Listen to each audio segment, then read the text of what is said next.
I'm Aaron from PhoneDog.com and welcome first of all to PhoneDog Charlotte, the new office that is, but second of all, got some more ice cream sandwich in the house. I'm here with the Samsung Galaxy S2 on AT&T, the original one, not the Skyrocket or all the different variations. The original HSPA Plus Galaxy S2. It's got ice cream sandwich with TouchWiz 4.0. Let's take a look in the full walkthrough. Look what we found, ice cream sandwich on the Samsung Galaxy S2 on AT&T. You can download this through Keys now by plugging it into your computer and getting that download on, but you Galaxy S2 customers on AT&T, you've gotten this. So T-Mobile Galaxy S2 customers have it, AT&T Galaxy S2 customers have it. Still no word on Skyrocket, Galaxy Note, any of the other kind of variations of Galaxy S2 devices, and of course the Galaxy S Note. Still no word like when the Epic 4G Touch is going to get it and things like that. But before we jump into the software update, got to give some big hugs and love to Best Buy Mobile for helping us with our One Paw Bandit game. They hook us up with all kinds of phones, and so we give them some love in the videos as our way of saying thanks. When you walk into Best Buy Mobile, you'll walk out working. They'll help you set up your email, your web, your contacts, your settings.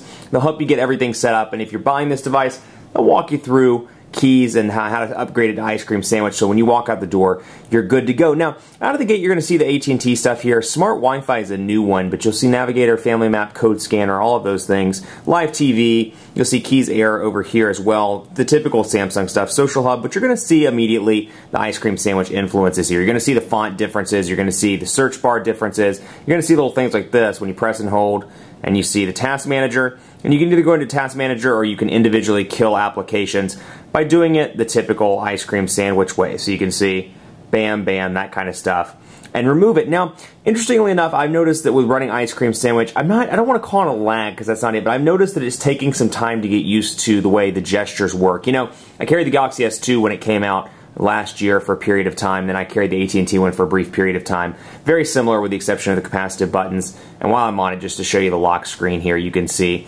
the ice cream sandwich fonts here. But it does take some time, not saying it's any slower, but it does take some time to get used to the gesture input because I've noticed it responds just a little bit differently to the way that I touch. And I think it's one of those things, kind of like when you go from iOS to Android or from Android to Windows Phone, you kind of get used to how the phone responds to you. It is kind of a different feeling going from gingerbread to ice cream sandwich. It just responds a little bit differently. So you can see I'm pushing down the notification bar here, and you can just see it's kind of responding differently. That's the best way I can explain it. But you're going to see the influences of ice cream sandwich here. Let's take a look at settings.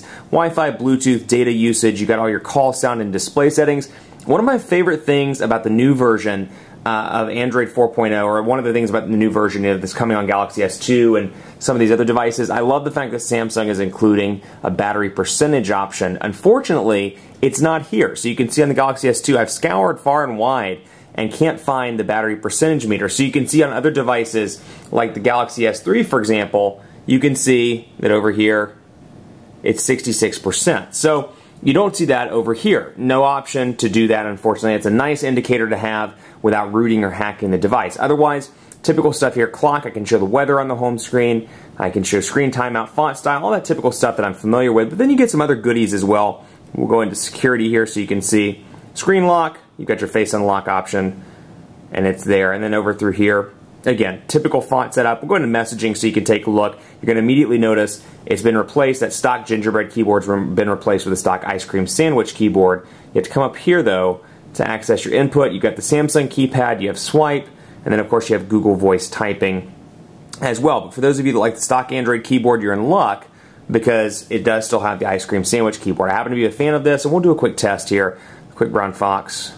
Well, we'll say the Quick Brown Fox is in a new... Quick Brown Fox moved offices as well. Quick Brown Fox is in a new office is what I was trying to type. But you can see transition effects relatively fast here. And I want to take you in quickly to the browser so you can see the differences here.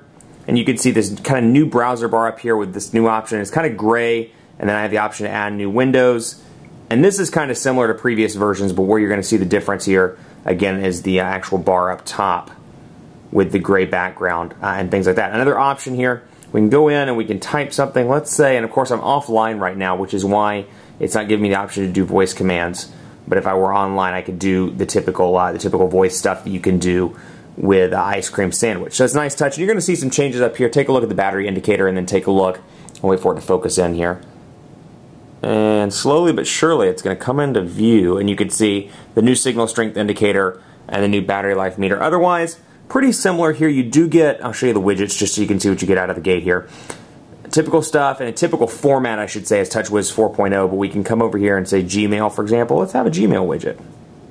And I don't have a Gmail account, but if I did, I could do the stock widgets that you're familiar with, the ones that are resizable, and ice cream sandwich. I don't have anything attached to this because it doesn't have a SIM card in it, but if it did, I could obviously take advantage of that. Otherwise, no real differences here to the look and feel, but you can see again, it is a little bit of a difference to the gesture input, and that's something you're going to have to get used to if you've used this device for like a year or 6 months, whatever, and you're moving up to ice cream sandwich. You're going to have to realize that it does take some time to get used to the gesture input. So again, there's Google search, and like I showed you a minute ago, easy to remove all of those tasks. And one other thing I want to show you before we sign off, I don't think they made any changes. I can't remember. I don't think they made any changes to the camera. Yeah, that's what I thought. No changes to the camera on this device. Quite a few changes to the Motorola user interface as they moved from Gingerbread to Android 4.0, but no huge changes over here with the exception of new font. Otherwise, pretty similar in the look and feel department here. Logs, favorites, and then of course contacts. And we can come in here and you can see some differences here as well. AT&T customer care, you can see the new edit button. You can just see kind of the layout similar to ice cream sandwich here with the picture, and then I can hit back simply by hitting that. And I have my favorites over here, and if I had those, they would appear in typical ice cream sandwich format. Much more coverage to come on PhoneDog.com with ice cream sandwich. As these devices get ice cream sandwich or as they get Jelly Bean, if I have them in the office, we're going to do some videos, my friends. Ice cream sandwich updates are always fun.